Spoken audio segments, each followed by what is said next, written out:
नमस्कार। तेनालीराम की एक और नई कहानी के साथ मैं आपकी प्रतिभा। कहानी का शीर्षक है तेनालीराम की खोज।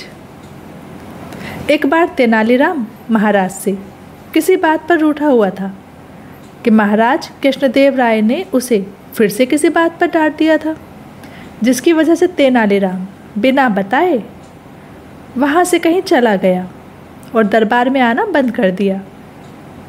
पहले तो महाराज को लगा कि एक दो दिन बाद खुद ही आ जाएगा, लेकिन ऐसा नहीं हुआ। सप्ताह बीत गया, तेनालीराम दरबार में नहीं आया। जब महाराज को तेनालीराम की कमी खलने लगी तो उन्होंने सेवक को तेनालीराम के घर भेजा कि जाओ भाई, बोलो तेनालीराम को जाकर महाराज ने याद किया है। वहाँ जाकर पता चला कि तेनालीराम तो बहुत दिनों से घर भी नहीं है। अब महाराज परेशान हो गए कि आखिर तेनालीराम गया तो गया कहाँ। उन्होंने पूरे विजयनगर में गुप्तचर फैला दिए। सारा विजयनगर छान मारा गया, लेकिन तेनालीराम का कहीं भी कुछ पता नहीं था। तब महाराज को एक विचार आया कि क्यों ना ऐसा किया जाए कि आसपास के गांव में खबर फैला दी जाए कि महाराज अपने राजकीय कुएं का विवाह कर रहे हैं। इसलिए गांवों के मुखियाओं को आदेश दिया जाता है कि वो अपने अपने गांव के कुएं को लेकर विजयनगर में राजकीय कुएं की शादी में पहुंच जाए। अगर तेनालीराम कहीं होगा तो वो उस गांव की मदद जरूर करेगा, जिससे हमें पता चल जाएगा। और होता भी ऐसा ही है। तो जब ये घोषणा हो जाती है और सबको ये संदेशा दे दिया जाता है, तो क्या वहाँ जो भी गांव के मुखिया थे वो सब ये घोषणा सुनकर बहुत हैरान हैं। वे सब सोच रहे हैं कि आखिर महाराज को क्या हो गया है। भला कुएं भी कहीं उठकर जाते हैं, अब हम क्या करें। और साथ के साथ खबर ये भी दे दी गई है कि जो नहीं आएगा उसे मृत्युदंड दिया जाएगा। सब भय में हैं। लेकिन तेनालीराम जिस गांव में रहता था, उस गांव का मुखिया जो था वो भी परेशान था।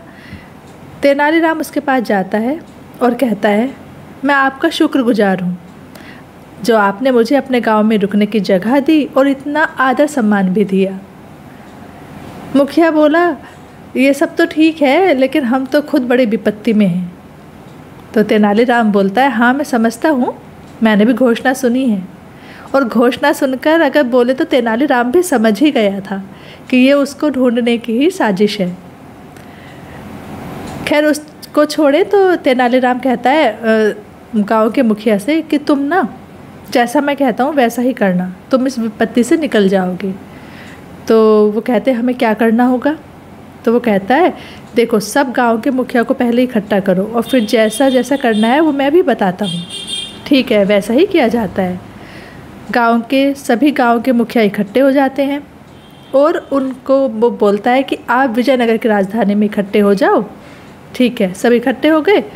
अब वहाँ से एक मुखिया को बुलाता है और कहता है, तुम महाराज से जाकर बोलो कि राजकीय कुएं के विवाह में हमारे कुएं आ गए हैं जो राजधानी में हैं, तो आप अपने राजकीय कुएं को उनकी अगवानी के लिए भेज दीजिए।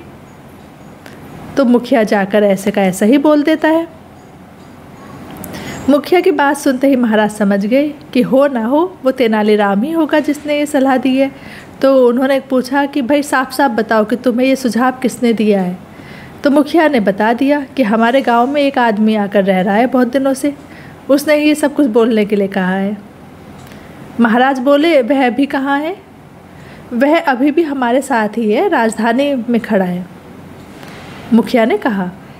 महाराज ने अपने सेवकों को तुरंत रथ तैयार कर राजधानी के बाहर जाने का आदेश दिया। कुछ ही देर में वो तेनालीराम को लेने के लिए चले गए और तेनालीराम को लेकर आते हैं तो महाराज उसको देखकर बहुत खुश होते हैं और उससे बड़े खुश होकर गले लगाते हैं और सभी गांव के मुखियाओं को पुरस्कार देकर वापस भेज दिया जाता है। अब भी आप सुन रहे थे तेनालीराम की कहानी। हर रोज़ 8 बजे मेरे चैनल पर एक नई कहानी आती है, जिससे कि सभी कहानियाँ आप तक पहुँच सके। उसके लिए चैनल को सब्सक्राइब ज़रूर करें, बेल आइकन भी दबाएं, सभी नोटिफिकेशन आप तक पहुँच पाएंगे। लाइक, शेयर और कमेंट भी ज़रूर करें। धन्यवाद।